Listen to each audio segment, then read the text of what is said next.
من ابوهم. امك عندها جواز؟ امي لا، جوازها منتهي. منتهي. طيب شلون تبي تجيبينها وجوازها منتهي والناس بحرب ومشاكل وضرب؟ الجواز يتجدد ساعة وراح يتجدد.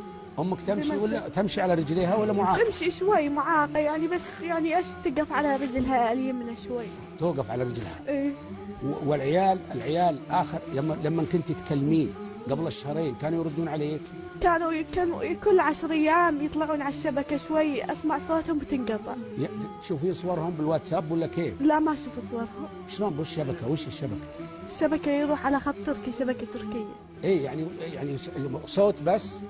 صوت بس، مكالمه. ولا كان يطمنك الابو، كان يقول لك الابو ويقول لك يا ملكه هذا ولدك، هذا ملكه هذا بنت، هذا صوت الام، هذا صوت وش شلون تتواصلين معاهم؟ اتواصل، ما تواصلت معاهم قليل. كم تتواصلين؟ يعني كل 10 ايام؟ فقط كل 10 ايام ولا كل 10 ايام؟ ابني مريض. ابني مريض. شلون ابنك؟ ابني مريض. ايوه مع ربو. تلتفتي شوفي من اللي جاك.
والقلب قلبة فرحتي وانا عالطيام يا فداتك كل الكون يا يومي يا فدات اهلا الكرم واهلا الشرف والحنية